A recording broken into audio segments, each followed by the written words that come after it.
যুদ্ধবিমান বা fighter jet দুর্ঘটনায় পড়ার সঙ্গে সঙ্গে পাইলটরা ইজেকশন সিট ব্যবহার করে শূন্যে বেরিয়ে যান ক্যানোপি থেকে। রক্ষা পায় পাইলটের মহামূল্যবান জীবন। কিন্তু কখনো কি ভেবে দেখেছেন যাত্রীবাহী বিমানে এমন ব্যবস্থা নেই কেন?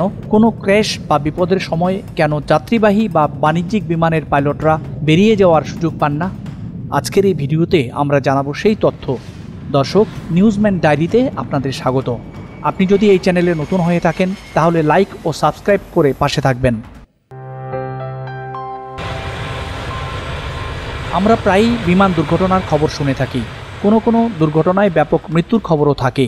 অতি সম্প্রতি ভারতের আহমেদাবাদেও এমন এক দুর্ঘটনায় প্রাণ হারিয়েছেন পাইলট সহ 241 জন আরোহী। অর্থাৎ যাত্রীবাহী বিমান দুর্ঘটনা হলে পাইলটের প্রাণ যাওয়ার আশঙ্কা প্রায় শতভাগ। যুদ্ধবিমান বা ফাইটার জেটে যে কোনো দুর্ঘটনায় পাইলট বেরিয়ে যাওয়ার সুযোগ রয়েছে, কারণ প্রতিটি যুদ্ধবিমানের পাইলট সিটে রয়েছে ইজেকশন সুবিধা। কিন্তু এই বিশেষ সুবিধাটি নেই বাণিজ্যিক বা যাত্রীবাহী বিমানে। ফলে যে কোনো দুর্ঘটনায় নিশ্চিত মৃত্যু জেনেই পাইলটরা বিমান নিয়ে আকাশে উড়াল দেন। বাণিজ্যিক বা যাত্রীবাহী বিমানে কেন নেই ইজেকশন সুবিধা? এ প্রশ্নের উত্তর হচ্ছে, যাত্রীবাহী বিমান একটি জটিল এবং ভারসাম্যপূর্ণ পরিবহন। এটি এমনভাবে তৈরি করা হয় যেন কয়েকশো যাত্রী হাজার হাজার ফুট উচ্চতায় নিরাপদে ভ্রমণ করতে পারেন। বিমানের ভিতরে থাকে চাপ নিয়ন্ত্রিত পরিবেশ বা প্রেশারাইজড কেবিন। একবার ভেবে দেখুন তো, হঠাৎ যদি পাইলট ককপিটের দরজা খুলে বেরিয়ে যান তাহলে কি হতে পারে? বাঁচার সুযোগ থাকলেও শুধুমাত্র পাইলট না থাকায় নিশ্চিত মৃত্যুর মুখে পড়বেন সাধারণ যাত্রীরা। ইজেকশন সিট প্রস্তুত প্রণালীও বেশ জটিল। প্রতিটি সিটের সঙ্গেই রয়েছে রকেট মোটর, যা ইজেকশনের সময় সিট ও প্যারাশুট সহ পাইলটকে অত্যন্ত দ্রুত বেগে কমপক্ষে 200 ফুট দূরে নিক্ষেপ করে। এ সময় যুদ্ধবিমানের সম্মুখ অংশ বা ক্যানোপি স্বয়ংক্রিয়ভাবে খুলে যায় অথবা ভেঙে যায়। যাত্রীবাহী বিমানে ককপিটের সামনের অংশ ভেঙে গেলে বা খুলে গেলে বাতাসের চাপে নির্দিষ্ট সময়ের আগেই বিধ্বস্ত হবে বিমান। একেবারে নিশ্চিত মৃত্যুর মুখে পড়বেন যাত্রীরা। বাণিজ্যিক বিমান পরিচালনায় একটি গুরুত্বপূর্ণ নীতি হলো the pilot is the last to leave. অর্থাৎ যতক্ষণ না পর্যন্ত বিমান নিরাপদভাবে ল্যান্ড করছে ততক্ষণ পাইলট ককপিটেই থাকবে, কারণ এখানে একজন পাইলটের চেয়ে যাত্রীর জীবন অনেক বেশি গুরুত্বপূর্ণ। একজন পাইলট যদি একা বেরিয়ে যান তাহলে বাকিদের কি হবে? যাত্রীবাহী বিমানে সবসময় সহকারী পাইলট থাকেন, অটো পাইলট ব্যবস্থা থাকে, আর বিমান নিয়ন্ত্রণ কক্ষ থেকেও নির্দেশনা আসে। এছাড়া দুটি ইঞ্জিন বিকল হলেও বিমানটিকে শেষ পর্যন্ত রক্ষার জন্য রয়েছে র্যাড বা র্যাম এয়ার টারবাইন। আর হ্যাঁ, বলে রাখছি, র্যাড নিয়ে নিউজম্যান ডায়েরিতে রয়েছে চমৎকার একটি বিশ্লেষণধর্মী প্রতিবেদন। আজ আপনাদের সঙ্গে ছোট্ট একটি পাখার পরিচয় করিয়ে দিব, যে পাখাটি হয়তো আপনার জীবন রক্ষা করেছিল কিন্তু টের পাননি আপনি। টের পাবার কথাও না। এ পাখা উড়োজাহাজের একটি বিশেষায়িত পাখা, যা প্রয়োজন ছাড়া বের হয় না, সাদা চোখে দেখারও সুযোগ কম।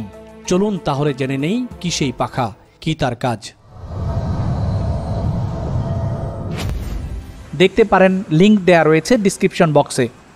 এত সুবিধার পরও যদি বিমানটিকে রক্ষা করা না যায় তাহলে পাইলটেরও নিশ্চিত মৃত্যু হবে যাত্রীদের সঙ্গেই, কারণ pilot is the last to leave.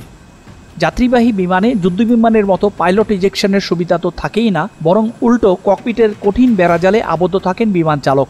অনাকাঙ্ক্ষিত হাইজ্যাকের ঘটনা থেকে বিমানকে রক্ষা করতে ককপিটের দরজা থাকে সুরক্ষিত। প্রায় সব ক্ষেত্রেই ককপিট থেকে পাইলট নিয়ন্ত্রিত এসব দরজাগুলো থাকে বুলেট প্রুফ। যান্ত্রিক ত্রুটি হলে এই দরজা দিয়ে বের হওয়ার উপায় থাকে না পাইলটের। ফলে নিজে বাঁচার জন্য হলেও শেষ পর্যন্ত পাইলট চেষ্টা করেন বিমানটিকে রক্ষা করার। এতে বিমানের পাশাপাশি যাত্রীদের জীবনও হয় সুরক্ষিত। 2009 সালের 15ই জানুয়ারি ইউএস এয়ারের ফ্লাইট 1549 নিউ ইয়র্ক থেকে নর্থ ক্যারোলিনার উদ্দেশ্যে রওনা হয় বিমানটি।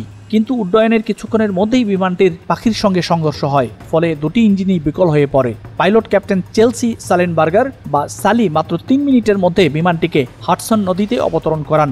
বেঁচে যান ক্রুসহ বিমানের 155 জন আরোহী। একইভাবে 1982 সালে ব্রিটিশ এয়ারওয়েজের ফ্লাইট 9 ইন্দোনেশিয়ার উপর দিয়ে যাওয়ার সময় আগ্নেয়গিরির ছাই ঢুকে সব ইঞ্জিন বন্ধ হয়ে যায়। পরে পাইলটের দক্ষতায় ইঞ্জিন চালু হয় এবং নিরাপদ অবতরণ করে। এয়ার ট্রান্সিটের ফ্লাইট 326 2001 সালে আটলান্টিক মহাসাগরের উপরে জ্বালানি লিক হয়ে দুটি ইঞ্জিন বিকল হয়ে যায়। প্রায় 19 মিনিট ইঞ্জিন ছাড়া বাতাসে ভেসে বিমানটি একটি সামরিক ঘাঁটিতে অবতরণ করে। যাত্রীরা সবাই ছিলেন অক্ষত। যুক্তরাষ্ট্রের টিএসসিএ ফ্লাইট 110 1988 সালে ঝড়ে পড়ে বজ্রপাতের কারণে দুটি ইঞ্জিন বন্ধ হয়ে যায়। বিমানটিকে পাইলট লুজিয়ানা নদীর পাড়ের হাইওয়ের পাশে নিরাপদ অবতরণ করান। এই ঘটনায়ও সবাই ছিলেন নিরাপদ। এরকম আরও অনেক ঘটনা রয়েছে যেসব ঘটনায় পাইলট ইজেকশন নিলে বা বিমান থেকে বেরিয়ে গেলে যাত্রীদের মৃত্যু হতো নিশ্চিত। আবারও মনে করিয়ে দিচ্ছি, যাত্রীবাহী বা বাণিজ্যিক বিমানে the pilot is the last to leave. Check off. Tower South ADP6 request to change frequency 12195 ADP6. ADP6 contact 121.95. Man, next is Saras runway. আপনার যদি ভিডিওটা ভালো লেগে থাকে তাহলে একটা লাইক দিন, সাবস্ক্রাইব করুন আর নিচে কমেন্ট করে জানিয়ে দিন আপনি কি ভাবেন এই বিষয়টা নিয়ে।